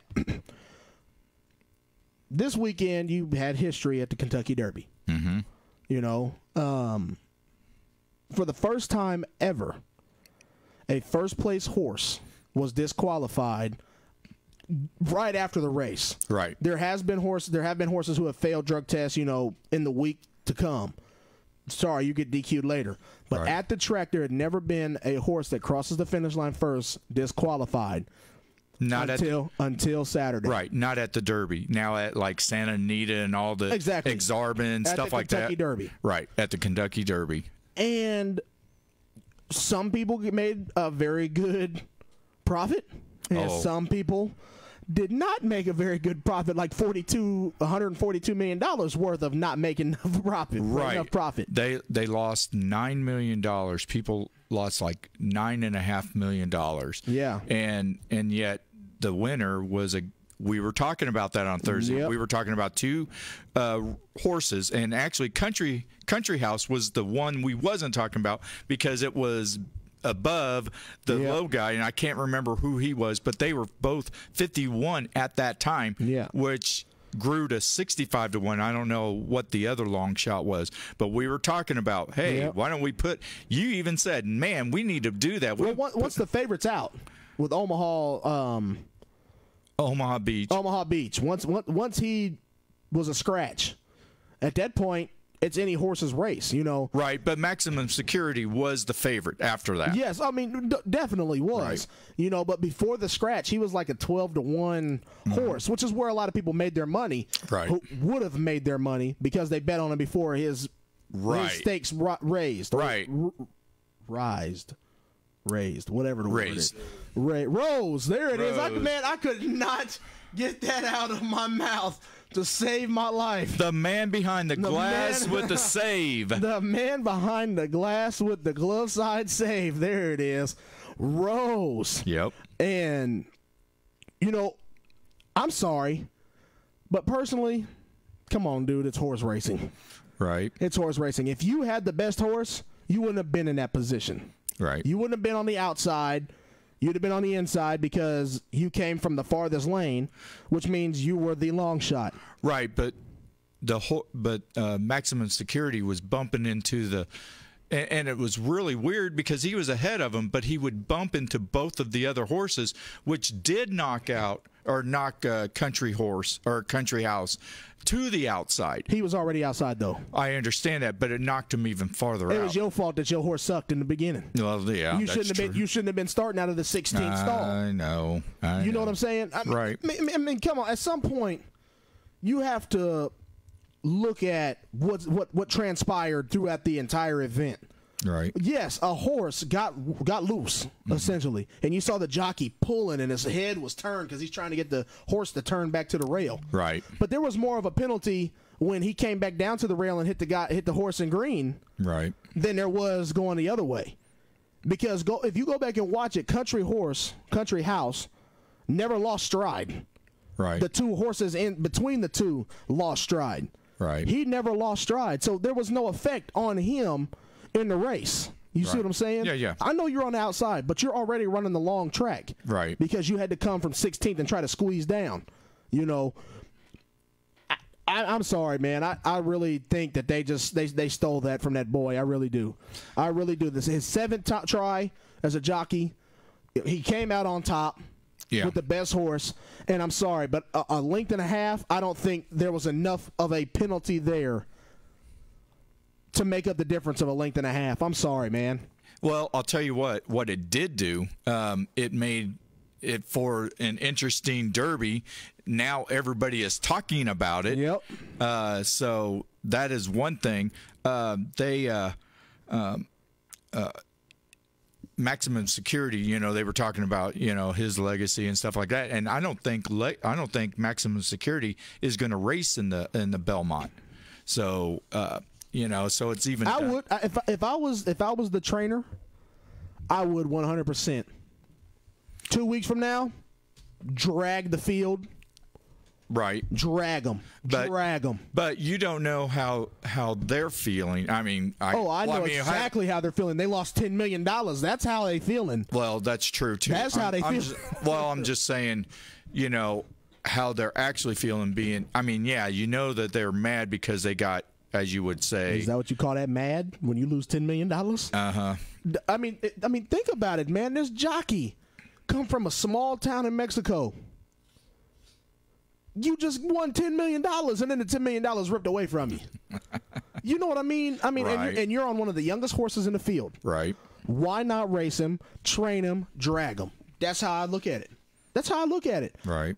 Last year, NASCAR, Kevin Harvick got caught cheating 2 races in a row that he won. Right. Took a couple points from him. He said, all right, cool. Yeah. Cool. Y'all complaining? All right.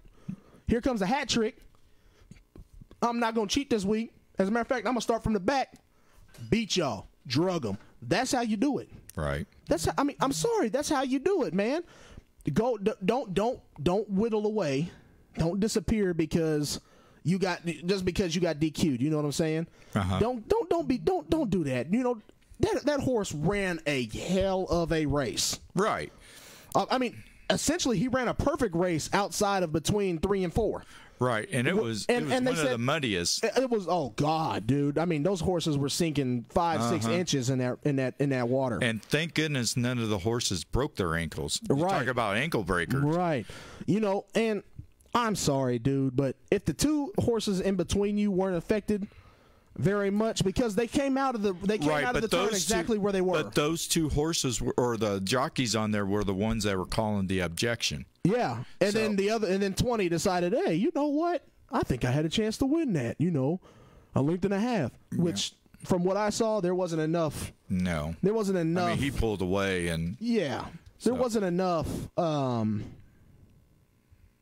obstruction. Well, let's just put it like this: the Rams defender mauled the Saints receiver. Right. Not to bring that up again. And they didn't call beating a dead horse. But I'm sorry, man. That's a lot of money. It is to be pulling away. And if you think about it, who ran the harder course? The horse that stayed on the rail the whole time and veered off course, or the horse that stayed on the outside the entire time? You see what I'm saying? The horse that stayed on the outside the entire time ran the same race. Right. The horse that started on the rail basically took a 90-degree turn and then had to come back and reel it back in. Right. And then ultimately pulled away. Yes, Country House was trying to close the gap and he was running harder at the end. But the jockey said Maximum Security had enough in the tank if he needed it. Right. If he needed it. And Maximum Security was out front the entire race. Yeah. So what in, a mile or a half a mile led you to believe that at any point another horse could beat him? Well, the one thing that I didn't realize is there were stewards that viewed the race and could make a judgment like that, because I've never heard one before. Yep. And I'm not big in horse racing. It's never had to go there. Right. The only time you really hear about the stewards is photo finish. Right. Exactly. It's photo finish. And that wasn't a photo finish. No, it wasn't by any means. No. But because they had objections by 2 horses or 2 jockeys on the horse, they did that. So in Austin Sims, it's good to hear from you. It says it's up to the owners to decide if they want to race or not. I would put that horse in and drag him, as you said. Yeah. Gap the field. Yep. So because if you go out to the Preakness and you win by 4 lengths, is that the next race? No, Belmont.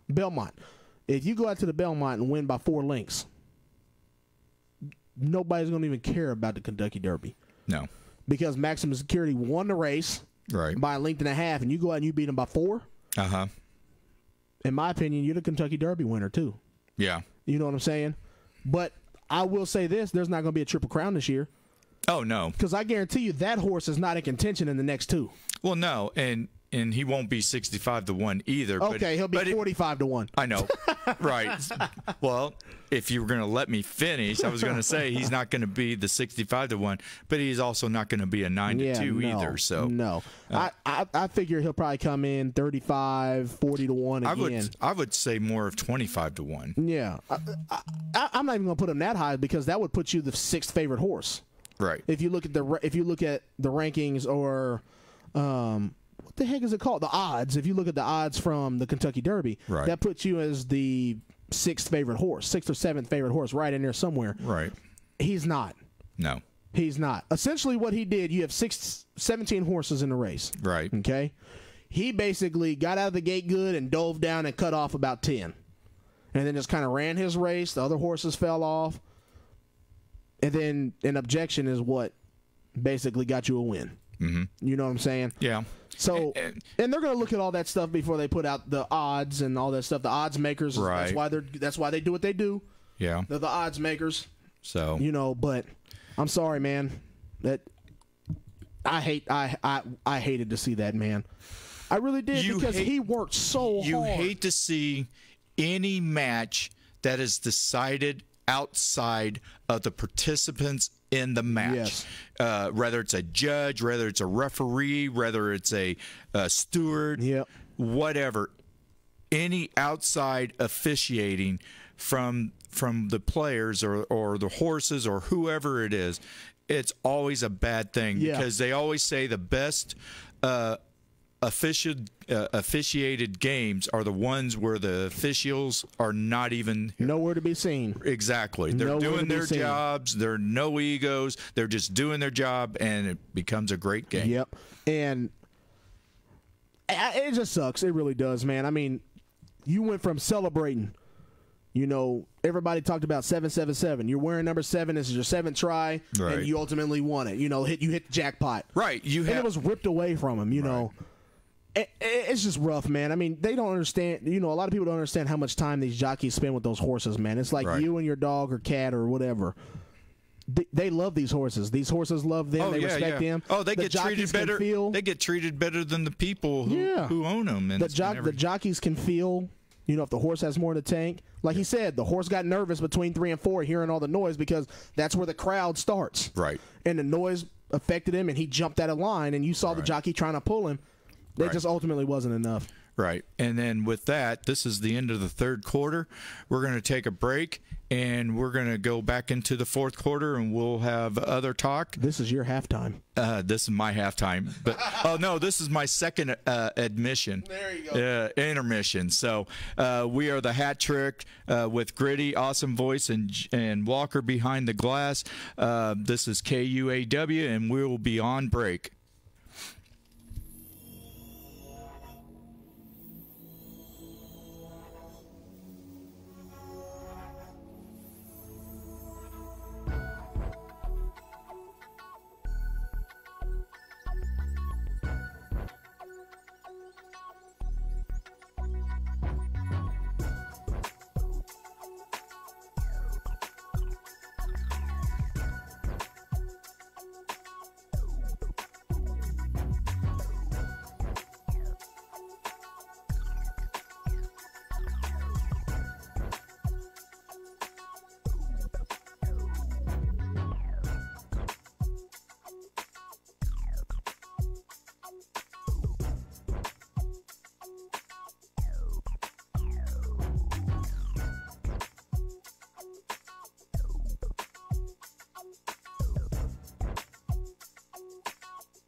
And we are back. Griddy's been here all night, and the awesome voice finally decided to join us after hitting a couple Z's before the storms came in. And Mr. George Walker has been putting on a wonderful show behind the glass for us as we enter the home stretch, the fourth quarter, the bottom of the ninth, whatever you want to call it. 816-599-6893. Look forward to hearing from you guys as we do enter the last segment of our show. Awesome voice, you awake over there? I am awake. I am enjoying your talks and listening. And yes, Austin, I did know that. I've been saying that all night and the last few times. Yes, it's the Kentucky Derby, then the Belmont, then the Preakness. But I appreciate. But I do appreciate people backing me up and saying that I am right. No, you showed up 45 minutes late. You ain't getting no backup. As a matter of fact, you should have to stay on and do the quarter and a half. But, we were talking about, the Kentucky Derby and all that stuff that has gone on. And like you said, that just shows, the type of sports that we follow. We follow all different sports. If it's on ESPN, I'm watching it. I promise you. Right. If it's on ABC, I'm watching it. I promise you. That's why I know there's axe throwing leagues. That's why I know there's cornhole championships, and those people make very good money, by the way. And there was something in college that they did. They dropped this ball and smack it. It looked like a version of handball and hopscotch and something. Pickleball, yeah. Pickleball. Yeah, they have collegiate pickleball. I know. I saw that. It was Auburn and Georgia. Yep, they have collegiate pickleball. I mean, if they have water polo, they're going to have just about anything, Yeah, but have you ever watched those professional handball games? Oh, dude, they're amazing. They even have it in the Olympics. But I don't know why they would have water polo. They kill them doggone horses because they're so deep in the water. Yeah, man. Hey, man, I'm sorry, dude. Oh, Tyson Forrest. Forrest Tyson just shooting us an update. Milwaukee won tonight, so they're up 3-1, 113-101. Yep. And you weren't here. Mr. Forrest Tyson got himself a badge today. Ooh. Top fan. Miss Mildred Walker and Forrest Tyson are top fans. All right. They got their diamonds today. Austin Sims, I know you tune in every time we have a show, but that shows you right there you're not tuning in enough. Yep. Because look at that. You've been on here just about every time they have, and you don't have a badge yet, so you need to get you a badge, sir. So if anybody wants their badge, they need to show up. That's it, right and there. They need to be heard and seen. Most definitely. So one thing I do want to talk about. The fact you came to work today? The fact that I did come to work today and everything else. But on the sad note, Mets broadcaster and former Mets pitcher from the 86 championship team was diagnosed with thyroid cancer. This guy he was a really good pitcher. He played at Yale, so he wasn't, as you would say, not a stupid man. He was very smart. He was very, very smart. But and he ended up being a great broadcaster. I've seen him a few times doing ESPN Major League Baseball games. So our prayers at KUAW goes to him and his family while he attempts to fight this, or as he does fight this cancer. And then in Illinois, there was a 14-year-old kid who already had Illinois and Missouri. Illinois. No, it's not the same. It's Illinois. Okay, the alumni. So Illini. The team from They're fighting Illini from the team from the other side of St. Louis and Missouri was shot at a party. Him and his girl were there. He's 14 years old, and he was just there to pick up something from his friend. And some shots went out, and he got nailed by both of them. Actually, got nailed by flailing shots and flailing stray. Bullets don't flail. Oh. Flailing is what happens when you trip over something and your arms start going all over the place. Well, people are doing this when there's shots all over them. Are you not? Am I not right? But you said a bullet. But you said a bullet. Am I not right? But you said a bullet. Bullets don't flail. Well, this bullet did. That bullet was tumbling. You know, we're trying to make a joke, but this was a serious thing. A 14-year-old kid who they said his first word was ball. I mean, he just loved football from the word go, from the time that he was born. And now his life is over. So you'll never know if he was going to go to Missouri or that other college or any. If he's 14 and he already had Missouri and Illinois, he probably wasn't going to either. I'm just going to be honest with you. But still, the fact that he would have gone to Missouri is still good. Is still pretty good. I mean, if he was going to Alabama, Auburn, Clemson, he was going somewhere else. You're 14. Okay. You are a stud. Right. If Illinois and Missouri is talking to you already. I thought you were saying if Missouri and Illinois was the only two schools, and that's I'm talking about. I mean, it's a horrible situation. I know, but it is a good sports talk. I mean, it is. Where do you project this kid to be? I mean, you're 14 years old, one of the best football players in the country.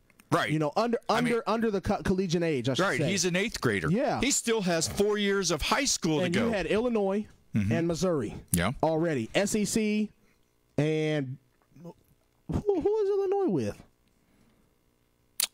What do you mean? The Mountain something. No, they're the Big Ten. Yeah, they're Big Ten. Well, they're horrible.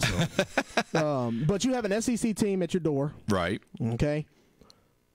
At 14. Mm-hmm. What does that mean? You have a Big Ten, and Big Ten is big too. Oh yeah, because then you got Michigan and Ohio State eventually coming and stuff like that. And Missouri's not the bottom of the SEC, so you have other SEC teams who would gladly take you. Mm-hmm. Plus, you're 14, so there's probably more SEC talent within his body, let alone Big Ten talent. Right. Even though Illinois is probably the bottom of the Big Ten when it comes to football.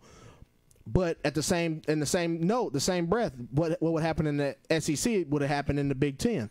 You know, maybe he doesn't end up going to Michigan or Ohio State, but you may end up at Purdue. You may end up at, another school, maybe not the top of the top in the Big Ten, but that's just kind of projections. That's kind of how it goes. Right.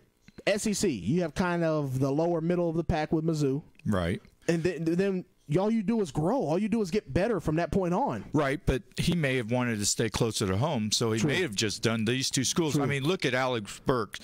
The only school that was really looking at him before he took his height growth was University of Colorado. Yep. And he stuck with them because they were the first ones to stay with him, and they stayed dedicated to him, so he decided to be dedicated back to them. I'm sorry, I'm going to get a ring. If Alabama comes knocking to your door and you're a football player, sorry, you are idiotic if you don't take that. But you can't. Clemson. But understandably, you cannot blame a kid if they want to be closer to home or want to do that. Hey, I can be close to home when I make this money and you come out here. But that's your choice. It's not understand. that. It's not. If I decide that, it's not a bad thing. I mean, I'm still going to get an education. I'm still going to play great football. You're a horrible person, Brian. I'm just playing. Well, I just wanted to say that because you. Well, that's because I didn't show up for a quarter. I was like Thurman Thomas in the Super Bowl against Washington, forgetting my helmet, and I had to go hunt for it. Goodness gracious! So, but it is. I mean, it's a good talking point. Across all sports. Think about it. If Duke comes and knocks at your door as a basketball player, or North Carolina, Kansas. You would be almost idiotic not to pick one of them schools, right? If you're in an argument with Wake Forest, let's just say Wake Forest, Michigan, and K-State, right? And your other three schools are Duke, North Carolina, Kansas. 100% of the time, you're going to Duke, KU, or North Carolina. Right. That's just my opinion because those teams have such obviously tradition of winning ways. But you're going to go there, not only that, but you're going to be a superstar. Right. Just because you're on the team. Right, but then there are also kids that want to go to a Wake Forest, to a Michigan, to a K-State, Missouri, whatever, because they want to build a strong program and they want to be the guy that, beats the Dukes and the North Carolinas and the Kansas. But that ain't. But in reality, that's not going to happen. You never know. I do know that. I'm not saying that. I'm not going to say that whatever school they're going to go to, they're going to stay there and be like a Duke or North Carolina. But you don't know. Illinois is not winning the Big Ten over Ohio State Virginia, or Michigan. Well, Virginia, are they always better than Duke and North Carolina? No. But they were this year. They weren't better than them. They won the national title. Country House was not better than Maximum Security. Well, I understand. Then your argument's invalid. You are not better because you win the championship. Yeah, but Virginia didn't get it out of a disc. They just got the hype. Duke and North Carolina did not get disqualified and turned around and gave. Duke was better than Virginia. Right, but they didn't win it though. And that doesn't matter. It doesn't matter how great of a team they were. Were the Patriots the best team in the NFL? No, probably not. But they're the champions. They are the champs, though. They are considered the champs and the best. They are considered the best team in the NFL because they won the title. There is a difference between the champs and the best. There is a difference. Well, there's a big difference. And the best golfer in the world is Dustin Johnson, but Tiger Woods won the Masters. Okay. That's the difference. So that means he was the best at the Masters. No, it doesn't. Yes, it does, because he beat everybody else. Virginia was not the best in the tournament. But Virginia had the easiest road in the tournament. It doesn't matter. They still had to play the same number of teams to get there. KU plays a bunch of schools, Oklahoma State School for the Blind and the Texas State School for the Blind. Does that mean that they're great? No, because they were horrible this year. Well, and they proved losses or 7 losses. And they proved it when they got into the tournament. That's the thing.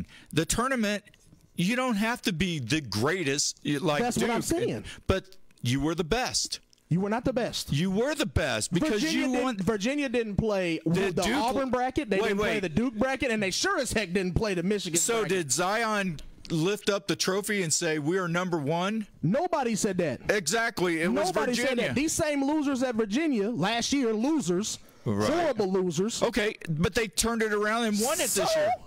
That doesn't mean you're the best. That just means you're more experienced than everybody else. No, it doesn't necessarily. Yes, it does. So if Duke won, that meant there were more experienced? The 4 teams that made it to the Final Four, Virginia was the most experienced. Yes, that's exactly what that means. So if Duke would have gone into the Final Four, they would have had the least experience because they had more freshmen. Exactly. Okay, exactly. But had they won, does beat out talent every now and then. Well, there you go. You just said that. So that means they were better. No, they weren't. Why didn't they beat Duke? I don't know why. I don't know, because they weren't better. Okay. They weren't better. But who won the national title? Duke or Virginia? They weren't better. Who was the better? Who from that Virginia team you going to remember? Thank you. Thank you. That means that they were bad. They weren't as good as Duke. I don't remember the players from Virginia or from Villanova in 1985 when they beat Patrick Ewing and Georgetown. But that's because Georgetown was better than them. Right, but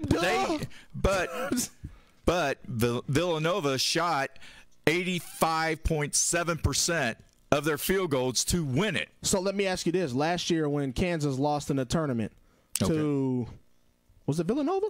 Yes. When they hit like 23s, was Villanova better than Kansas last year? Yes, because they won. Were they better than Kansas last year? Yes, because they beat them. It doesn't matter. It does not matter how many threes. It does matter. It does matter. Texas Tech. It does matter. Name a person from Texas Tech? Thank you. Patrick Mahomes. Yeah, you got a point there. But just because you win the title doesn't mean you're the best.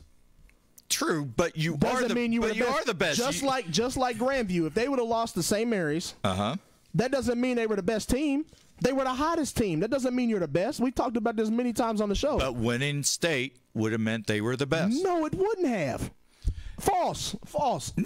And they beat everybody that the better team in 2009 was Grandview. They lost to Chaminade. The better team in 2009. Chaminade was better than them. No. From what I heard, they were. They had 2 guys. Top to bottom, we were better than them. Did you win? No. Okay, so you wasn't the best. No, that just means you may have been hotter at the time. St. Mary's was a horrible basketball team the entire year until districts. New England Patriots were undefeated in 2008 and lost the Super Bowl. Okay, they were the best team. They lost to a 9-7 Giants team. What are you talking about? They were 12-4 in the regular season. They were 13-3 in the regular season that year and lost to 9-7 Eli Manning. Yeah. What are you talking about? They was the best team. But they still lost the Super Bowl. They wasn't the best team. Question. Who was the best team when Cleveland came back and beat Golden State? Golden State has won 4 titles. And they only won one. No. 3 on the verge of 3 titles. They going to win 4. Right. Cleveland. No. False. Don't you sit here and say that to me. False. If they were better, they'd still be together. No, they are not better. False. Doesn't necessarily mean that. Golden State was the better team and had the collapse of the century. That's why it's never happened before. Okay, so if Duke would have won the championship. Duke was the best college basketball team in the country. Right. So would they have still stayed together because they were the best team? No. They would have split up and gone into the NBA. So now you're going to try and tell me that Cleveland was better than Golden State? They were better because they beat them. No, they weren't. Golden State set the regular season record for wins that year. Golden State was the most talented, and they were the favorites. But they were not the favorite. That means you're better. But they weren't.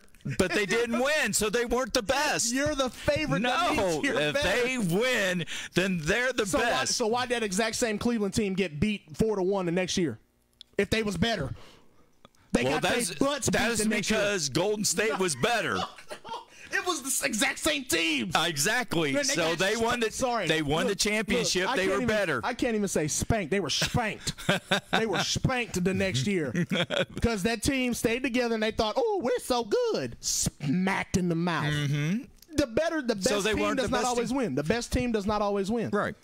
Duke was the best team in college basketball. They didn't win. But they weren't the best team because Virginia won. They were the best team. Virginia won. They're the best team. Even if Virginia won the title and they put a ranking out, Duke would still be number 1. No, they wouldn't. Yes, they would. Virginia would be number 1. No, they wouldn't. You can't put them over Duke. Duke wouldn't even be in the top 4 because they weren't in the Final Four. They didn't beat Duke.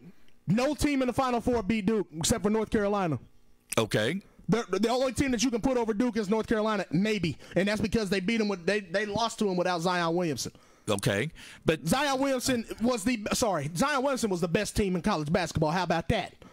That's all right, but did he have a rebuttal? Does he have a ring? Have a rebuttal? Does he have a ring? Does he need one? Does it prove that he's the best? I would say no. Virginia. Steve Kerr. Virginia will keep doing this. Steve Kerr ain't the best. He got rings. Rings on rings on rings. He ain't the best. Yeah, but he was on the best team with Chicago Bulls, who won. But he wasn't the best. No. Is he the best point guard that has ever walked the planet? No. Then what the rings don't mean nothing. Who cares? He got some jewelry. There's other people in the team that got jewelry. That's right, because they are the best. So those centers are better than Shaq, right? The centers that Jordan played with are better than Shaq, right? The ones that won titles. No, they're not. Not even close. Yes. Not even close. Yes. Not even close. Absolutely. So what about Kyle Busch at mascot?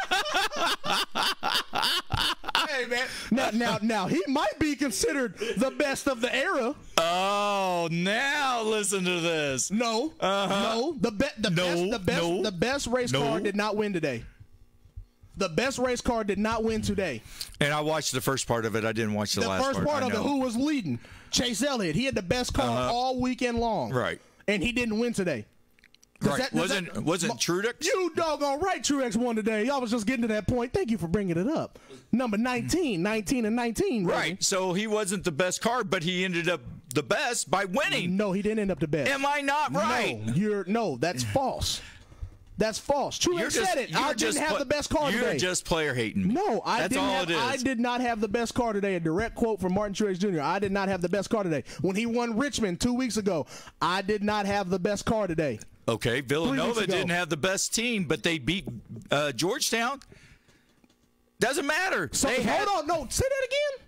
They didn't have the best team, but they won. Remember what you said? Right, they won, which made them the best. No, false. Which made them the better team. You just argued against yourself. No, I did not argue against myself. You just said they weren't the best team. No, because Georgetown was considered Goliath, and Villanova was David. Okay, so Goliath was the better person, and David won. You don't even get the awesome voice name no more, Brian. No. Brian. No. Dog. Everybody Goliath was better, but he got whooped up by David. Brian. Brian. Everybody on the show just heard you say that Villanova wasn't the best team, but they beat Georgetown. But they did. That doesn't mean you was the best team. You just said it. They weren't the best team. They beat Georgetown. But they were that day, and they become the best team. That does not mean you're the best team just because you win a championship. That's not what that means. Yes. No, it's not. That is not what that means. Yes, it does. That is not what that means. Because if that's the case, the better team would always win the title. No, it's not. If Georgetown any given Sunday. Don't you dare lie and put this false hope in our listeners' heads. So if Georgetown was better than Villanova, then Villanova should have just packed up and gone home. False. Because they would have lost. False.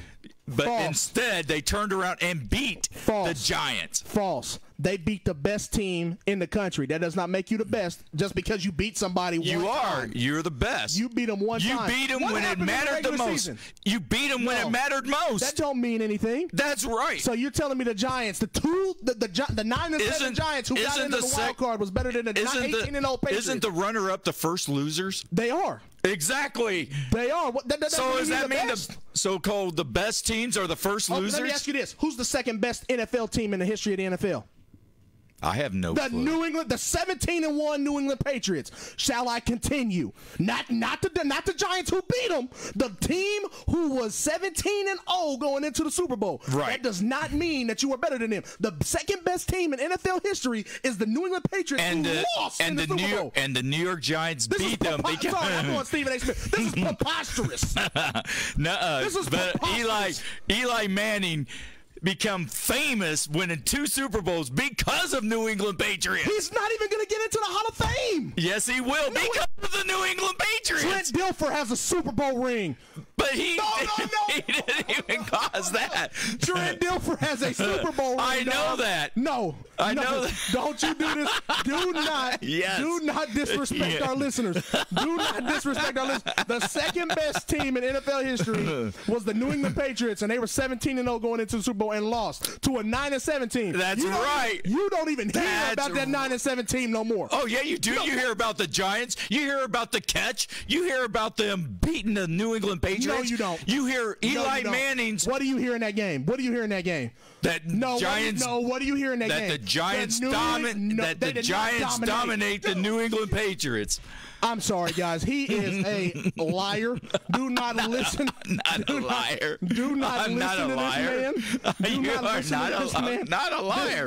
This dude is feeding you guys false hopes this entire time. False hopes. Listen. That 9-7 Giants team isn't even a top 20 best team all time, and they won the Super Bowl. That's horrible. There's only been 53 Super Bowls, and you ain't even the top 20 of the best team.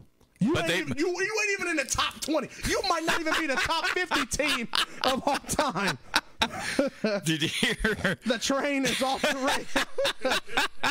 You might not be a top 50 team of all time, and there's been 53 Super Bowls. That's what I'm talking about. And they will always be the champs. No, they won't. Yes. No, they won't. They will. No, who's the champs now?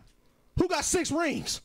The New England Patriots. Thank you. But not when they played the New York Giants. Thank you. Not when they played the New York Giants. The New York Giants have. The New York Giants was not better than the Patriots. Right. The Patriots have been to 9 Super Bowls. Who have they lost to? Seattle. Two of them to the Giants. Right. Exactly. My point. So the Giants are better than the Patriots? That game, they were. So the Giants who won 3 games last year are better than the Patriots. When that mattered most, yes, they did. The Giants who had 4 number 1 overall picks in a row are better than the Patriots. Mm-hmm. No, they came off a Super Bowl win and was the worst team in the league. This exact same team. No, but they won. Dog, bro. I'm so done talking to you. Listen. I am listening. It's going in one ear. Time out. Well, I would go in one ear out the other, but I got headsets on. I'm trying to tell you. The second best team in NFL history is the New England Patriots, and they lost in the Super Bowl. The only other team that's better than them was the 18-0 Dolphins. 17-0 Dolphins. Okay. That's it. And New England. New England was 18-0. Where do the Giants rank? That year higher than the New England Patriots. No, they didn't. They had 9 wins, bro. They doubled them in wins. And it just happened that they lost. That doesn't mean you're better than somebody. Yeah, you do. No, it doesn't. When it mattered the most. No, it don't. Uh-huh. No, it don't. Mm-hmm. That is not what that means. Absolutely. That is so the Chargers was better than the Chiefs when Skandrick forgot to cover somebody. No, the Chiefs played better football the entire game, and Skandrick had a brain fart late in the game, and we lost. No, because the Chiefs were able to go to the AFC Championship, but they lost. They were the better team, but they lost to New England. New England. Timeout. False. What? Nope. What you just said rebuttals what you have been saying all day. The Chargers was better than the Chiefs in your argument. Because they beat the Chiefs in that game. Yes. No. Yes. You said better. You said better. Period. You said better. Well, the Giants are not better than the New England Patriots. The score says that they were. No, they were not. The score says no, they were not. False. You know, you are lying. I have one word for you. Scoreboard. What's that got to do? I got one word for you. I'm the second greatest of all time. What's that got to do with anything? What's the scoreboard got to do with anything? And that's better because I've got the ring. I got the ring. Name 4 people on that Giants team to beat the Patriots. Eli Manning. Something caught in your throat. What else you got? Nobody. Michael Strahan. Keep going. JPP. That's 3. Tiki. No. How you forget the dude who won the Super Bowl? I was saying Tiki Barber. No, how you forget the dude who won the Super Bowl? I still can't remember his name. I'm done. We are off the air. This man can't even name the dude who won the Super Bowl. He can't even name the guy who won the Super Bowl. But I know the guy who guarded him. Rodney Harrison. I know the second best team in NFL history. Yeah. I'm not even listening. And they weren't even the champs. I'm not even listening to you no more. They were the first losers. I don't care. They was better than me. What a way to end a show. We will do this again Thursday evening. I'm not coming. I'm going to show up 45 minutes late. Okay, that's all right. Then Walker and I will just rock it until you get here. So, and we will show you how it's done, son. So, anyway, we had ourselves a great show. George Walker was awesome behind the glass, and Griddy did a phenomenal job until I got here. And then the best, even though he was better, the best ended up winning. Like I said, he lost and the his best name. got the ring. And you see the ring? I got the ring. It's just Brian. Yes. and I am the awesome voice. Brian. So with that, with Griddy, my man, and George Walker, and the awesome voice, this is KUAW, and we are you have yourselves a great evening. Be awesome, not angry. Don't be Brian.